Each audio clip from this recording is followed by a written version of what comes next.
What up, it's your boy Jay coming back again with another video. Today, guys, we're getting into the NFL power rankings. Remember, guys, I will be doing the prediction video tomorrow on Wednesday like normal. So today we're just doing the power rankings.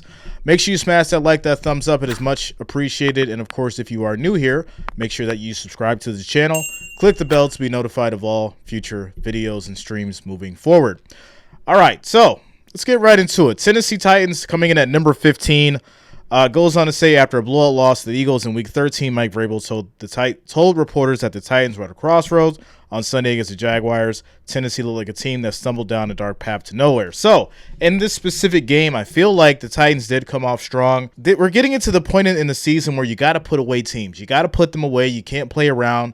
You can't, be up by just a score or a field goal. You got to put these teams in the dirt. Okay, you got to finish them off. And that was the issue with Tennessee. They were up, let Jacksonville come back in it, lost the game. So, number 15 for the Tennessee Titans. Washington Commanders, 7-5-1. They moved to 14. Basically goes on to say it's all front on the Commanders now. The Giants were passed by the NFC leading Eagles in Week 14, putting Washington in position to leave New York in its dust in the wildcard rankings with a win Sunday night at FedEx Field. Moving on to the Patriots. They moved up to number 13. All right, so with the Patriots, I really feel like the Patriots are in a crossroads themselves. They got 18 first downs. They only had one turnover, which is really good. 328 yards. So it wasn't too bad of a game. I feel like Mac Jones has channeled his inner Tom Brady, right? You seen him getting mad, getting emotional, really intense. I was like, okay, we got, Tom Brady Jr. going on here with the Patriots. I like what I'm seeing. I think it would have been a different game if Kyler Murray didn't get injured. Obviously, Colt McCoy is not it. Colt McCoy is not it. All right. We thought he was going to, do something. He got very shaky and then just completely bombed the end of the game. I think if Kyler Murray was in this, it would have been a lot closer. I would even say possibly that Cardinals would have taken the game. With that said, Patriots do move to 13 with the win. New York Jets drop into number 12. Dolphins drop to number 11. Number 10, Detroit Lions. This is a weird one. This is a really weird one. And I'm going to say that because nobody expected them to beat the Vikings. I kind of get now why the NFL had the Vikings so low in the power rankings. I was kind of, you guys know, I won't say upset about it, but I was really questioning it. I was really questioning why they had them so low before. Now I get it. You get beat by the Lions. This puts the Lions up to number 10. It goes on to say the Lions are for real. Dan Campbell's team continued to roll the opposition on Sunday, this time piling up 464 yards in the NFC North, leading Vikings in 34-23 win at Raucous Ford Field. The offense is led by Jared Goff, who is playing quarterback at a very high level right now. The veteran threw for 330 yards and 3 touchdowns and has not tossed an interception in 5 weeks. Shout out to Jared Goff. Good numbers. Good numbers. No interceptions. Looks like he's playing at an elite level. All right. Number 9, the Chargers. Los Angeles Chargers. They move on with the record to 7-6. And they beat the Dolphins. Everyone was in my inbox. Everyone was dropping in the comments, the chat. Dolphins are going to do this. Dolphins are going to do that. Well, Chargers defense stepped up.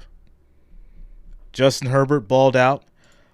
With that said, 24 first downs for the Chargers versus Miami's 14. Miami had 219 yards of offense. Chargers had 432 yards.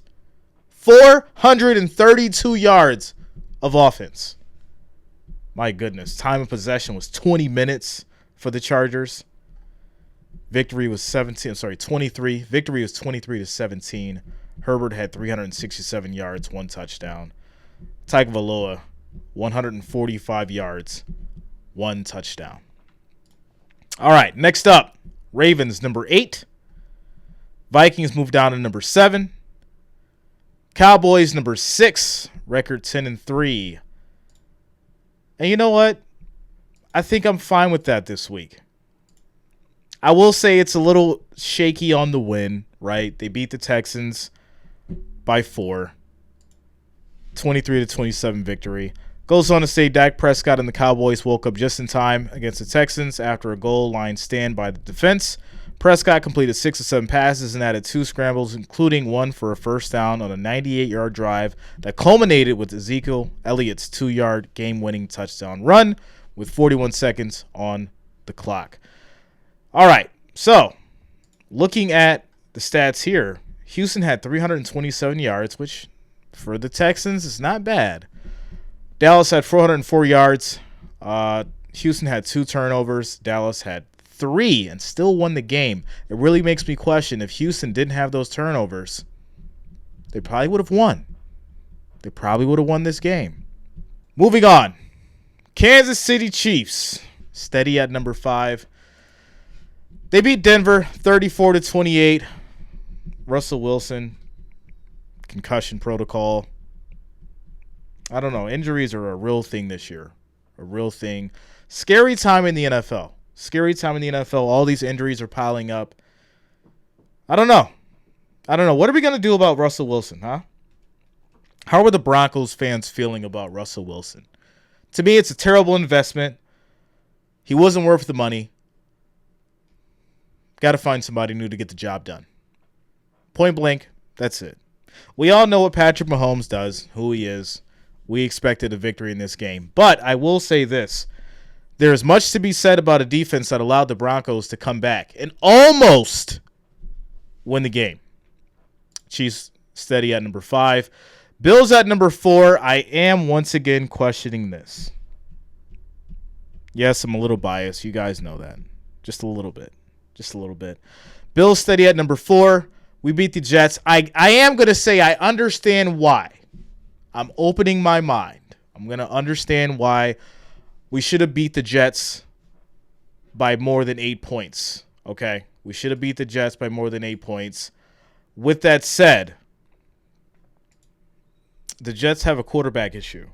The Jets do have a quarterback issue, and if they had a great quarterback at the helm, the Jets would be a worthy opponent, and the Bills would have been in trouble, without a doubt. Bills would have been in trouble. That is without a doubt. So Bills stay at number 4. Number 3, Cincinnati Bengals. This is why I have my concerns, I will say, right? Bengals stay at number 3.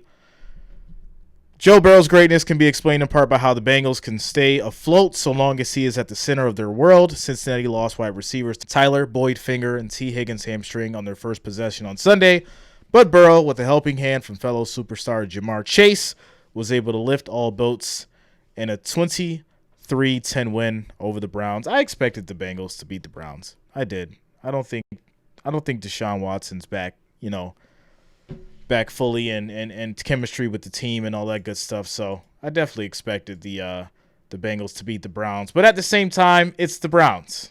Okay? It's the Browns. 23-10. Bengals go on to 9-4. I am going to put a little bit more respect on Joe Burrow's name. I am going to do that. So shout out to the Bengals. But I think they should be swapped with the Bills. I think the Bengals should be number 4. Bills should be number 3.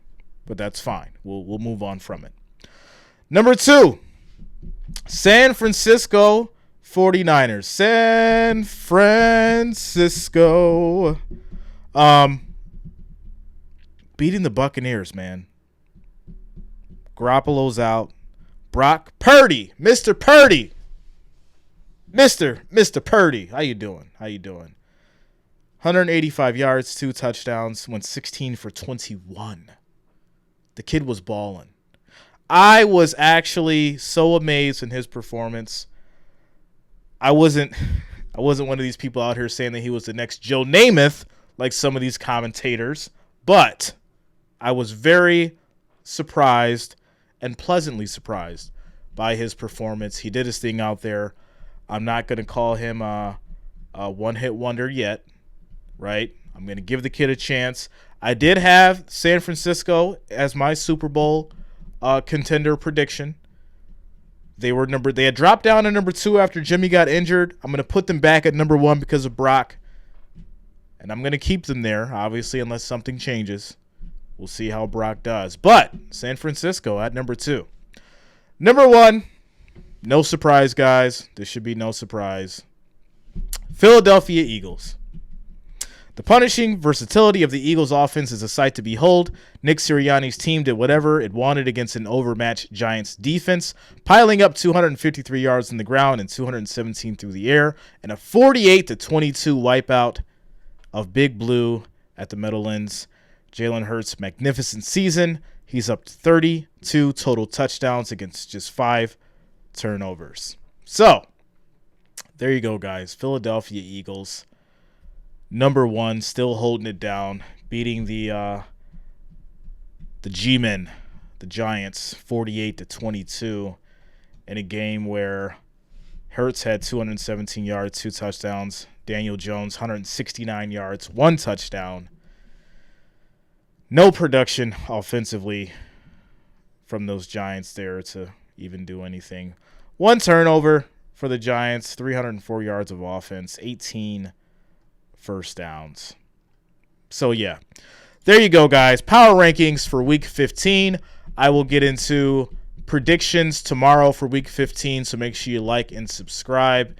With that said, guys, everyone have a great day. I will see you all tomorrow. Peace out.